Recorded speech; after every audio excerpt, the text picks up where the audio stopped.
It was past midnight when Joseph heard it again, the sound of the latch rattling. The same latch he fixed just 3 days ago. He shot up in bed, heart pounding, breath frozen in his chest. Outside the window the desert lay cold and silent in the moonlight, but the ranch house itself breathed with the weight of fear. Something was happening, something wrong, and it was happening again. He wasn't new to strange sounds in the night. This was Texas. This was the frontier. But for the past few nights, it was different. Loud thuds against the door, footsteps in the hallway, whispering, shadows slipping past the windows. Every night, 5 times at least, something clawed at the edge of his sanity. Something or someone was out there. Joseph Walker was a hard-working rancher, built by sun, sweat, and dust. He was the kind who understood the land and respected it. He earned every inch of his ranch with his hands. Yet for a week now his sleep had crashed in pieces. His eyes were heavy, his nerves frayed. He was scared, and that scared him even more. Because this wasn't just about him, this was about her. Lila. A young woman with soft eyes and a voice that trembled like a broken violin. She had arrived at his door months ago, alone, barefoot, shaking like the air around thunder, her dress torn, her body bruised, her heart shattered. Joseph found her by the chicken coop, barely standing, almost ready to die. But she didn't die. He saved her. He brought her inside. He gave her food, space, and silence. Exactly what she needed. And slowly she began to breathe again. Lila never told him what happened, not fully. But Joseph had seen enough in her eyes to understand. She had escaped something dangerous, something dark. Someone wanted her back, and they weren't going to stop. The first night he heard the latch, he thought it was the wind. The second, maybe an animal. But then came the third, then the fourth. And now it was every night. Every night, like clockwork. Something rattled the door right around midnight. Then, 2 hours later. Then again, around 3. Then twice before dawn, 5 times. Always 5 times. Joseph started staying awake with his rifle, but the moment he drifted off, the noise came again. He opened the door one night, nothing. Just the trailing wind and moonlit grass, no footsteps, no tracks, no man, no animal. Yet the threat lingered, like smoke you could smell but not see. Lila got worse. The rattling woke her into screams. Her body arched and seized with terror. Her eyes went blank, like she was trapped in another world. The world she ran from. She held a small cloth in her fist, a child's cloth. Joseph knew better than to ask. Every night, her fear got louder. Every night, Joseph's desperation grew. He couldn't sit still anymore. One evening, Joseph rode into Austin to ask the sheriff for help. Sheriff Douglas was older, worn by whiskey and secrets. He listened, then leaned back with a tired sigh. Nobody broke into Walker's ranch. Nobody passed the ridge. There was no sign of forced entry, so the sheriff did what ranch lawmen often did, chalk it up to nerves. But Joseph knew better. Nerves didn't rattle latches. Nerves didn't drag footprints that vanished in the dust. Something was very real. And then, one night, just before dawn, Joseph went outside again. He stood by the fence, cold air burning his lungs. He prayed for a sign, any sign, and then he saw it. There, sitting on the porch, was something small, something wrapped in cloth. It was a child's doll, old, stitched, with one eye missing, and there was blood on the thread. It was then Joseph knew, whoever was coming, knew exactly who lived here, knew exactly what she feared, and wasn't going to stop. He gripped the doll in one hand and looked into the dawn. He was done waiting. He was done being afraid. This time, he would strike first. Joseph Walker didn't sleep that night, or the next. Instead, he sat on the porch, his rifle across his lap, and the doll beside him like silent testimony. Every breath seemed to echo against the walls of his chest. Every shadow seemed to crawl. Something was hunting Lila. Something wasn't afraid of him. He was no longer just tired. He was angry. But Lila was breaking. That night, she woke up screaming again. Joseph rushed into her room and she was curled tight in the corner, eyes wide open, staring at something that wasn't there. Her voice shook as she tried to speak, but all that came out were broken whispers. "Don't let him take me back." Joseph knelt in front of her, his hand gentle on her shoulder. "No one's taking you anywhere," he said. "Not while I'm breathing." Her eyes flicked to the window like she expected a face to appear there any moment.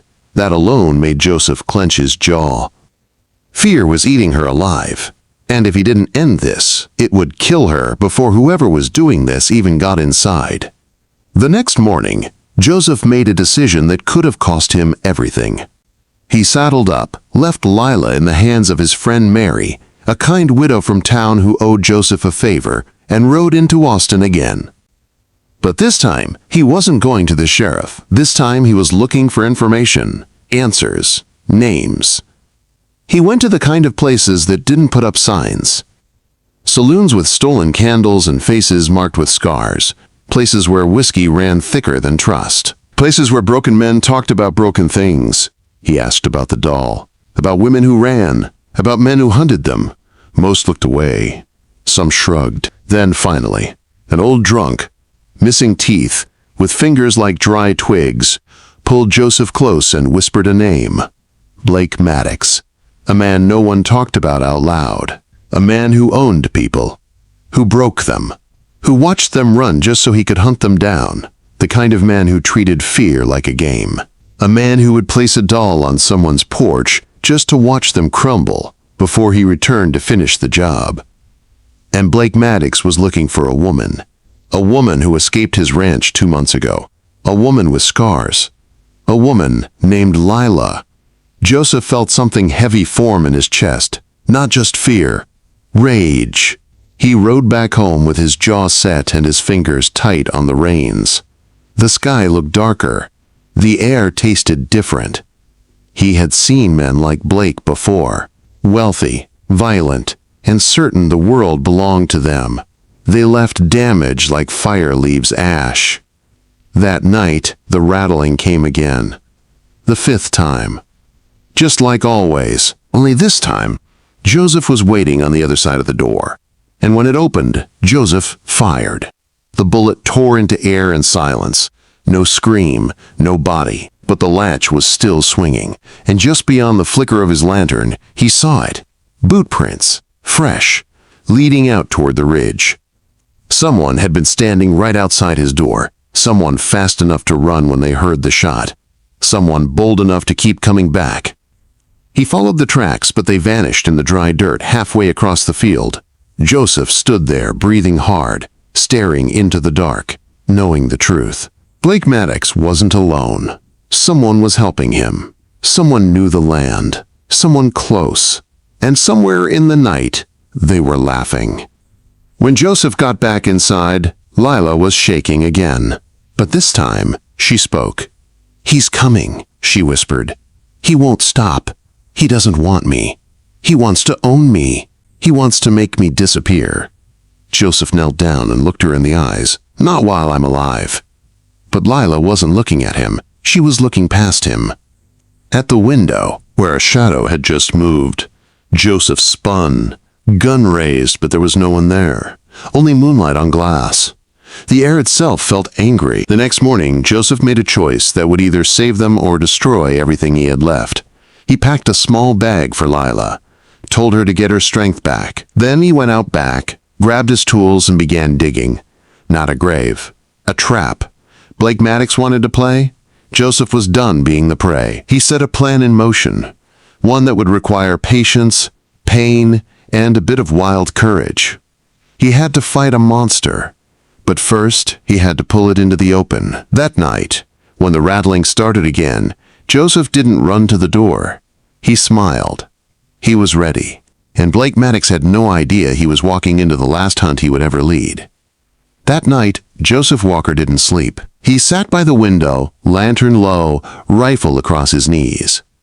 every scrape of a branch against the roof, every groan of his home's old bones. He was listening for that sound again, the fifth rattling, the final warning. Lila lay in the small room behind him, her breathing soft, broken by moments of fear. Joseph had kept the lamp burning near her bed, so she didn't feel trapped in the dark, so she knew she wasn't alone. But this night was different. The air had changed, and Joseph could feel it, like thunder you're sure is coming long before lightning strikes. Finally, the latch shook. Once, then again, then again. Joseph steadied his breath. He didn't move. He let it keep rattling, dragging out the false confidence of whoever stood outside his door. His trap was set.